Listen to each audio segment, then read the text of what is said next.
एक प्रश्न आपल्या पुढे आहे.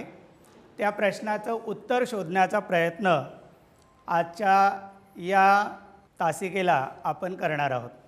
मग सगळे तयार आहात त्यासाठी?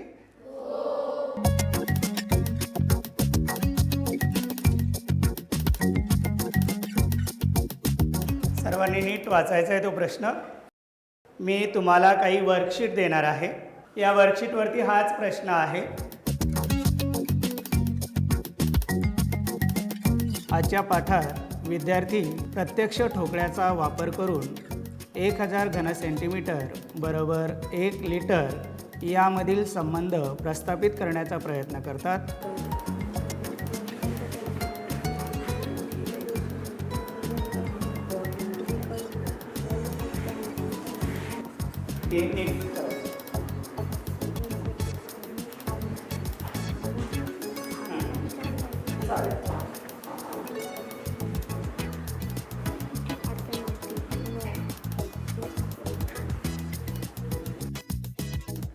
तुमच्यापैकी कोणी असं आहे का की ज्याला हा प्रश्न सोडवण्यासाठी अडचण येते, प्रॉब्लेम जाणवतोय?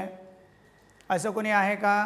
आपल्याला जे टँकची कॅपॅसिटी दिली आहे 64,000 लिटर दिले, तर आपल्याला त्याच्या जर लेंथ मिलीलीटरमध्ये नाही मोजू शकत. सलोनी, 64,000 लिटरचे आपल्याला पहिले मिलीलीटरमध्ये रूपांतर करायचं आहे आणि नंतर ते फॉर्म्युलामध्ये टाकून volume of cube is equal length cube त्यामध्ये त्यात ते टाकायचं. पुढे लेंथ मोजायची असेल तर आपण कुठले एकक वापरतो? मिलीमीटर, सेंटीमीटर, मीटर आणि किलोमीटर. लहान वयात मुलांच्या मापनाबाबतीत मूलभूत संकल्पना जर पुरेशा स्पष्ट झाल्या नाही तर भविष्यामध्ये भूमिती शिकताना किंवा मापनावर आधारित शाब्दिक उदाहरणं सोडवताना त्यांना अडचणीचा सामना करावा लागतो किंवा त्यांना नीट समजत नाही.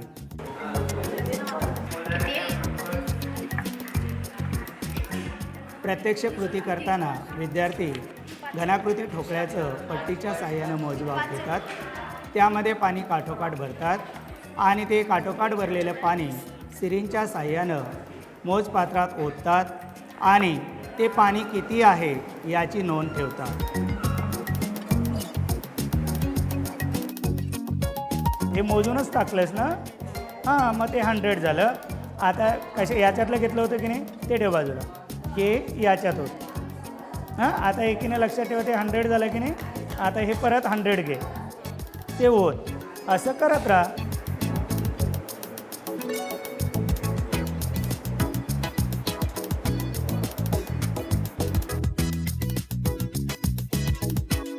आता या गटातून एक जणानं पुढे या आणि यापैकी जे रीडिंग असेल ते भरा.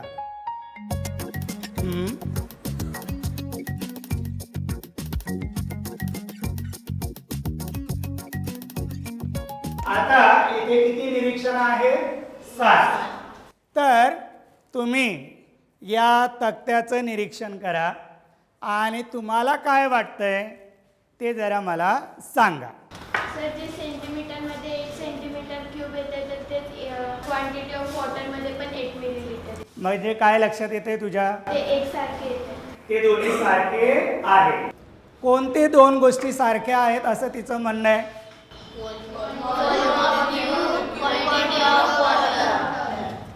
Quantity of water in cube, बरोबर, किंवा fill cube up to brim is equal to volume of cube.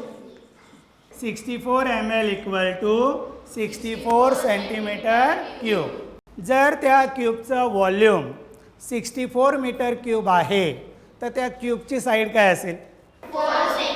4 centimetre आहे. 1 लिटर म्हणजे किती मिलीलीटर? 1 लिटर म्हणजे 1000 मिलीलीटर. 1 लिटर इक्वल टू किती? 1000 ml. मग आता जर मला असा क्यूब तयार करायचा आहे, त्या क्यूबमध्ये 1000 ml पाणी मावलं पाहिजे, तर जरा विचार करून मला सांगा, जर आपण असा क्यूब तयार केला तर त्याचं व्हॉल्यूम काय असेल? मग याच्यावरून काय म्हणता येईल आपल्याला 1000 सेंटीमीटर क्यूब.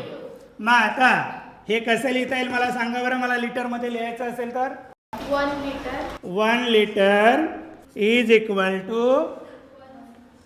1000 सेंटीमीटर. आले सगळ्यांच्या लक्षात. मग जर त्या क्यूबचं व्हॉल्यूम 1000 सेंटीमीटर क्यूब असेल तर त्या क्यूबची साईड काय असेल 10 सेंटीमीटर. कळालंय तुम्हाला. तुला 3 वेळा मल्टिप्लाय केलं की 8 येते की नाही. मग जर जेव्हा आपण क्यूब रूट म्हणतो क्यूब रूट ऑफ 8 याचा अर्थ अशी कुठली संख्या आहे की जिला 3 वेळा मल्टिप्लाय केलं तर 8 येतं 2. म्हणजे क्यूब रूट ऑफ 8 काय आहे 2 आहे. तुम्ही जे उदाहरण सोडवलंय त्याच उदाहरणात इथे काय आहे स्टेप्स. तर या स्टेप्स भरण्यासाठी मला एकूण किती विद्यार्थ्यांची गरज आहे 1 2 3 4 5.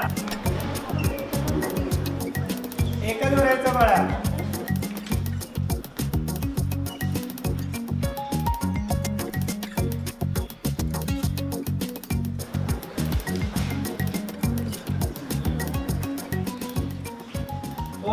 सेंटीमीटरचं त्यानं 4 मीटर लिहिलं. कोण मला हे सांगेल त्यानं असं का लिहिलं. 1 मीटर बरोबर 100 सेंटीमीटर. हा. तसं 400 सेंटीमीटर बरोबर 4 मीटर. मग ती जी टाकी बांधायची आहे त्या टाकीची साईड किती असणार आहे 4 मीटर.